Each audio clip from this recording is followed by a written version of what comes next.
1951ನೇ ಇಸ್ವಿಯಲ್ಲಿ 84% ದೇಶದ ಜನಸಂಖ್ಯೆಯಲ್ಲಿದ್ದಂಥ ಹಿಂದೂಗಳ ಸಂಖ್ಯೆ 2011ನೇ ಇಸ್ವಿಗೆ ಬರುವಾಗ 78%ಕ್ಕೆ ಕುಸಿದೋಯ್ತು.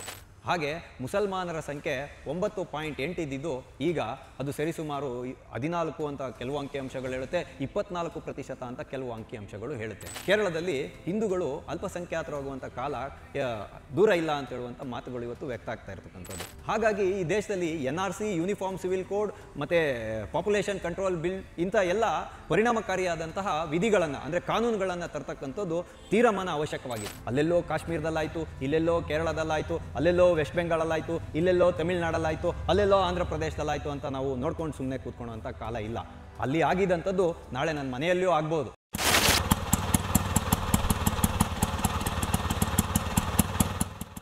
ಟಿವಿ ವಿಕ್ರಮದ ಸಮಸ್ತ ವೀಕ್ಷಕರಿಗೆ ಆಟೋವಾಲ ಕಾರ್ಯಕ್ರಮಕ್ಕೆ ಆತ್ಮೀಯವಾದ ಸ್ವಾಗತ.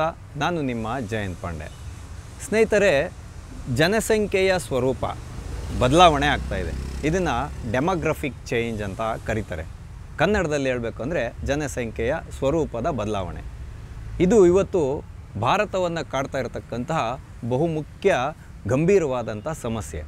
ಹಾಗಾಗಿ ಇದು ಏನು ಅಂತ ನಾವು ತಿಳ್ಕೊಳ್ಳೋಣ.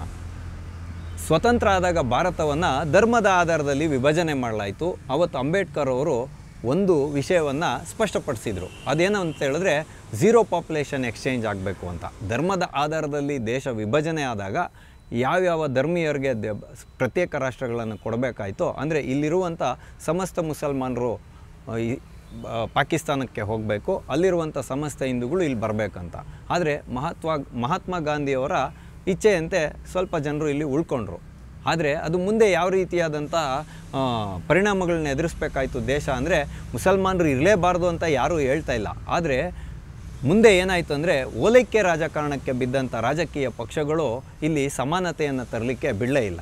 ಹಾಗಾಗಿ ಏನಾಯಿತು ಅಂತೇಳಿದ್ರೆ 1951ನೇ ಇಸ್ವಿಯಲ್ಲಿ 84% ದೇಶದ ಜನಸಂಖ್ಯೆಯಲ್ಲಿದ್ದಂಥ ಹಿಂದೂಗಳ ಸಂಖ್ಯೆ 2011ನೇ ಇಸ್ವಿಗೆ ಬರುವಾಗ 78%ಕ್ಕೆ ಕುಸಿದೋಯ್ತು.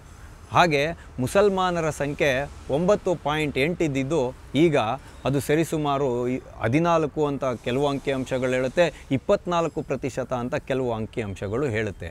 ಈ ವಿಷಯಗಳನ್ನೆಲ್ಲ ನಾವೇ ಯಾರೂ ಹೇಳ್ತಾ ಇಲ್ಲ. ಕೋಲ್ಕತ್ತಾದ ಒಬ್ಬ ಮೇಯರು ಕಳೆದ ವರ್ಷ ಮುಸ್ಲಿಂ ಸಮುದಾಯದ ವಿದ್ಯಾರ್ಥಿಗಳ ಮುಂದೆ ಈ ವಿಷಯವನ್ನು ವ್ಯಕ್ತಪಡಿಸಿರ್ತಕ್ಕಂಥದ್ದು. ಅಂದರೆ ಪಶ್ಚಿಮ ಬಂಗಾಳದಲ್ಲಿ ಇವತ್ತು ನಾವು ನೋಡ್ತಾ ಇದ್ದೀವಿ ಎಷ್ಟೆಲ್ಲ ಗಂಭೀರ ಪರಿಣಾಮಗಳನ್ನು ಅಲ್ಲಿರ್ತಕ್ಕಂಥ ಹಿಂದೂಗಳು ಎದುರಿಸ್ತಿದ್ದಾರೆ ಅಂತ. ಮಾಲ್ಡಾ ಇರ್ಬೋದು, ಇತ್ತೀಚೆಗಷ್ಟೇ ಗಲಾಟೆ ಆಗಿತ್ತಲ್ಲ, ಅಲ್ಲೆಲ್ಲ ಕ್ಷೇತ್ರಗಳಲ್ಲಿ ಮುರ್ಷಿದಾಬಾದ್ ಇರ್ಬೋದು, ಇಲ್ಲೆಲ್ಲ ತುಂಬ ಜನಸಂಖ್ಯೆ ಇದೆ ಮುಸಲ್ಮಾನರದು. ಹಾಗಾಗಿ ಅಲ್ಲಿನ ಮೂಲ ಸಂಸ್ಕೃತಿ, ಮೂಲ ಜನಸಮುದಾಯ ಯಾರಿತ್ತೋ ಅವ್ರಿಗೆ ತುಂಬ ತೊಂದರೆಗಳು ಎದುರಾಗ್ತಾ ಇದೆ. ಹಾಗಾಗಿ ಹಿಂದೂಗಳ ಜನಸಂಖ್ಯೆ ಕಡಿಮೆ ಆಗ್ತಾ ಹೋದರೆ ಏನಾಗುತ್ತೆ ಅಂದರೆ, ಅಲ್ಲಿ ಇರ್ತಕ್ಕಂಥ ಮೂಲ ಆಚರಣೆಗಳು ಮತ್ತು ಅಲ್ಲಿರ್ತಕ್ಕಂಥ ಮೂಲ ಸಂಸ್ಕೃತಿ ನಾಶ ಆಗುತ್ತೆ ಅಂತ ಹೇಳ್ತಕ್ಕಂಥದ್ದೇ ಡೆಮೋಗ್ರಫಿಕ್ ಚೇಂಜ್. ಈ ಪ್ರಜಾತಂತ್ರ ವ್ಯವಸ್ಥೆಯಲ್ಲಿ ಏನಾಗುತ್ತೆ ಅಂತೇಳಿದ್ರೆ, ಜನಸಂಖ್ಯೆಯ ಆಧಾರದಲ್ಲಿ, ಮತಗಳ ಆಧಾರದಲ್ಲಿ, ಬಹುಮತದ ಆಧಾರದಲ್ಲೇ ಸಂವಿಧಾನ ನಡೀತಕ್ಕಂಥದ್ದು. ಹಾಗಾಗಿ ಇವತ್ತು ಡೀಪ್ ಸ್ಟೇಟ್ಗಳಿರ್ಬೋದು, ಸಾಕಷ್ಟು NGOಗಳು ಅಂದರೆ ಸರ್ಕಾರಿಯೇತರ ಸಂಸ್ಥೆಗಳಿರ್ಬೋದು ಬಹಳಷ್ಟು ಮಟ್ಟಿಗೆ ಕೈವಾಡವನ್ನು ನಡೆಸ್ತವೆ. ಹಾಗಾಗಿ ದೇಶದಲ್ಲಿ ಜನಸಂಖ್ಯೆಯನ್ನು ಆಧರಿಸಿ ನಾವು ನೋಡುವಾಗ ಈಗ ಮುಸ್ಲಿಂ ಸಮುದಾಯದ ಸಂಖ್ಯೆ ಏರುಗತಿಯಲ್ಲಿ ಸಾಗ್ತಾ ಇದೆ. ಇದಕ್ಕೆ ಸ್ಪಷ್ಟಪಡಿಸುವಂತೆ ಕೇರಳದಲ್ಲಿ ಮೊನ್ನೆ ಒಂದು ಮಾತು ಹೊರಗಡೆ ಬಂದಿದೆ. ಮುಂದೆ ಕೇರಳದಲ್ಲಿ ಹಿಂದೂಗಳು ಅಲ್ಪಸಂಖ್ಯಾತರಾಗುವಂಥ ಕಾಲ ದೂರ ಇಲ್ಲ ಅಂತ ಹೇಳುವಂಥ ಮಾತುಗಳು ಇವತ್ತು ವ್ಯಕ್ತ ಆಗ್ತಾ ಇರತಕ್ಕಂಥದ್ದು. ಹಾಗಾಗಿ ದೇಶದಲ್ಲಿ ಜನಸಂಖ್ಯೆಯನ್ನು ನಿಯಂತ್ರಣದಲ್ಲಿರಬೇಕು ಅಂತ ಆವಾಗಿನ ಸರ್ಕಾರಗಳು ಕುಟುಂಬ ಕಲ್ಯಾಣ ಯೋಜನೆಗಳನ್ನು ತಗೊಂಬಂದರು ಜಾರಿಗೆ. ಆವಾಗೇನಾಯಿತು ಅಂತ ಹೇಳಿದ್ರೆ, ಹಿಂದೂ ಸಮುದಾಯ ಅದನ್ನು ಚಾಚು ತಪ್ಪದೆ ಪಾಲಿಸ್ಬಿಡ್ತು. ಆದರೆ ಎದುರು ಇರುವಂಥ ಮುಸ್ಲಿಂ ಸಮುದಾಯದವ್ರು ಏನೇನು ಮಾಡಿದ್ರು ಅಂತೇಳಿದ್ರೆ, ನಮಗೆ ನಮ್ಮ ಧರ್ಮದಲ್ಲಿ ಈ ರೀತಿಯಾಗಿ ಮಾಡೋಂಗಿಲ್ಲ ಅಂಥೇಳಿ ಹೆಚ್ಚಿನ ಅಂಶ ಪಾಲಿಸಲೇ ಇಲ್ಲ, ವಿರೋಧವನ್ನು ವ್ಯಕ್ತಪಡಿಸಿದ್ರು. ಹಾಗಾಗಿ ಇವತ್ತು ಹಿಂದೂಗಳ ಸಂಖ್ಯೆ ಕುಸಿತಾ ಹೋಗ್ತಾ ಇದೆ. ಇವತ್ತು ಮನೆಯಲ್ಲಿ ಒಂದು ಮಗು ಇರೋವಂಥ ಸಾಕಷ್ಟು ಪೋಷಕರು ಇರ್ತಕ್ಕಂಥದ್ದು. ಹಾಗಂತೇಳಿ ಜನಸಂಖ್ಯೆಯನ್ನು ಹೆಚ್ಚು ಮಾಡಬೇಕು ಅಂತ ಏನಿಲ್ಲ. ಆದರೆ ಎಲ್ರಿಗೂ ಸಮಾನವಾದ ನಿಯಮಗಳನ್ನು ತರಬೇಕು, ಕುಟುಂಬ ಕಲ್ಯಾಣ ಯೋಜನೆಯನ್ನು ಕಡ್ಡಾಯ ಮಾಡಬೇಕು ಅಂತ ಹೇಳ್ತಕ್ಕಂಥ ವಿನಂತಿ ಇದೆ. ಹಾಗಾಗಿ ಇದು ಒಂದೇ ಕಾರಣನ ಅಂತ ನಾವು ನೋಡುವಾಗ ಖಂಡಿತವಾಗೂ ಇಲ್ಲ. ಈಗ ಮಣಿಪುರದಲ್ಲಿ ಆಗ್ತಾ ಇರುವಂಥ ಜನಾಂಗೀಯ ಇದು ಗಲಭೆಗಳೇನಿದೆ ಅದಕ್ಕೆ ಕಾರಣ ಮ್ಯಾನ್ಮಾರ್ನಿಂದ ನುಸುಳಿ ಬರುವಂತಹ ಕೂಕಿ ಸಮುದಾಯದವರು. ಹಾಗಾಗಿ ಆ ಸಂಘರ್ಷ ಅಲ್ಲಿ ಏರ್ಪಟ್ಟಿರ್ತಕ್ಕಂಥದ್ದು. ಅದೇ ರೀತಿಯಾಗಿ ಪಶ್ಚಿಮ ಬಂಗಾಳದ ಗಡಿ ಪ್ರದೇಶಕ್ಕೆ ಎಲ್ಲಿಂದ ಮ್ಯಾನ್ಮಾರಿಂದ ರೋಹಿಂಗಾಗಳು ನುಸುಳಿ ಬರೋದಿರ್ಬೋದು, ಇದು ಬಾಂಗ್ಲಾದೇಶದಿಂದ ಮುಸಲ್ಮಾನರು ನುಗ್ಗಿ ಬರೋದಿರ್ಬೋದು, ಅವರೆಲ್ಲ ಇವತ್ತು ಅಸ್ಸಾಂನ ಸ್ಥಿತಿ ಯಾವ ರೀತಿಯಾಗಿದೆ ಅನ್ನೋದನ್ನು ನಾವು ನೋಡ್ಬೋದು. ಅದಕ್ಕೆ NRCಯನ್ನು ತೊಗೊಂಬರಬೇಕು ಅಂತ ಹೇಳಿದ್ದು.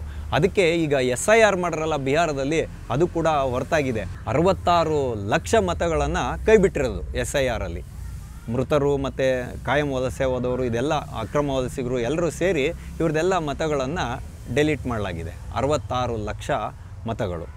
ಹಾಗಾಗಿ ಈ ರೀತಿಯಾಗಿ ಅಕ್ರಮ ವಲಸಿಗರಿಂದ ದೇಶದ ಮುಸಲ್ಮಾನರ ಸಂಖ್ಯೆ ಹೆಚ್ಚಾಗಿದೆ ಅನ್ನುವಂಥ ವಾದಗಳು ಎಲ್ಲೆಡೆಗೆ ಕೇಳಿ ಬರ್ತಿರ್ತಕ್ಕಂಥದ್ದು. ಹಾಗಾಗಿ ಸ್ಥಳೀಯ ಸಂಸ್ಕೃತಿ ಉಳಿಬೇಕಂದ್ರೆ, ಈ ದೇಶದ ಮೂಲ ಧರ್ಮ ಸಂಸ್ಕೃತಿಯಾದಂಥ ಹಿಂದೂ ಧರ್ಮ ಉಳಿಬೇಕು ಅಂತೇಳಿದ್ರೆ ಹಿಂದೂಗಳ ಜನಸಂಖ್ಯೆಯು ಕೂಡ ಮುಖ್ಯ ಆಗುತ್ತೆ.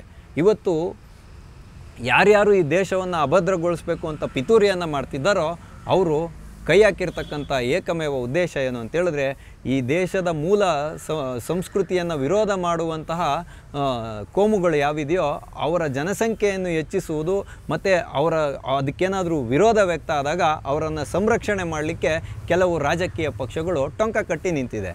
ಒಂದು ಉದಾಹರಣೆಯನ್ನು ನೋಡೋಣ. ನಾವಿವತ್ತು ಒಂದು ಸರ್ಕಾರ ರಚನೆ ಆಗಬೇಕು ಅಂದರೆ ಪ್ರಜಾತಂತ್ರ ವ್ಯವಸ್ಥೆಯಲ್ಲಿ ಬಹುಸಂಖ್ಯೆ ಅಂತ ಹೇಳ್ತಕ್ಕಂಥದ್ದು, ಸಂಖ್ಯಾಬಲ ಅಂತ ಹೇಳ್ತಕ್ಕಂಥದ್ದು ಪ್ರಮುಖ ಆಗುತ್ತೆ. ಹಾಗಾಗಿ ಈ ಜನಸಂಖ್ಯೆ ಸ್ವರೂಪ ಏನು ಬದಲಾಗ್ತಾ ಹೋದಾಗ ಅಲ್ಪಸಂಖ್ಯಾತರು ಅಂತ ಹೇಳೋರು ಬಹುಸಂಖ್ಯಾತರಾದಾಗ ಅವರು ನಿರ್ದಿಷ್ಟ ಪಕ್ಷಗಳಿಗೆ ಮತವನ್ನು ಹಾಕ್ತಾರೆ. ಹಾಗಾಗಿ ಅವರು ಹೆಚ್ಚಿನ ಸ್ಥಾನಗಳನ್ನು ಗೆದ್ದಾಗ ಪ್ರಜಾತಂತ್ರ ವ್ಯವಸ್ಥೆಯಲ್ಲಿ ಸರ್ಕಾರವನ್ನು ರಚನೆ ಮಾಡುವಂತಹ ಒಂದು ಹಕ್ಕನ್ನು ಹೊಂದುತ್ತಾರೆ. ಆ ಒಂದು ಗುರಿಯನ್ನು ಇಟ್ಕೊಂಡೇ ಇವತ್ತು ಅಕ್ರಮ ವಲಸಿಗರನ್ನು ಸಂರಕ್ಷಿಸುವಂತಹ ಕೆಲಸಕ್ಕೆ ಕೆಲವು ರಾಜಕೀಯ ಪಕ್ಷಗಳು ಪ್ರಯತ್ನವನ್ನು ಮಾಡ್ತಾ ಇರ್ತಕ್ಕಂಥದ್ದು. ಅವ್ರಿಗೆ ದೇಶದ ಭದ್ರತೆಯ ಕುರಿತಾಗಿ ಯಾವುದೇ ವಿಧವಾದಂಥ ಚಿಂತೆ ಇರಲ್ಲ. ಅವರೇನಿದ್ರೂ ಅಧಿಕಾರವನ್ನು ಅನುಭವಿಸಬೇಕು ಅನ್ನುವಂಥ ಚಿಂತನೆಯನ್ನು ಹೊಂದಿರತಕ್ಕಂಥ ರಾಜಕೀಯ ಪಕ್ಷಗಳು ಇಂಥ ತೇಪೆ ಹಚ್ಚೋ ಕೆಲಸಕ್ಕೆ ಯಾವಾಗೂ ಕಟಿಬದ್ಧರಾಗಿ ನಿಂತಿರ್ತಾರೆ. ಅದಕ್ಕೆ ಆಸ್ಪದವನ್ನು ಕೊಡಬಾರ್ದು ಅನ್ನೋದಾದರೆ ಕೆಲವು ಕಠಿಣವಾದ ಕಾನೂನುಗಳನ್ನು ತೊಗೊಂಬರ್ಬೇಕಾಗುತ್ತೆ.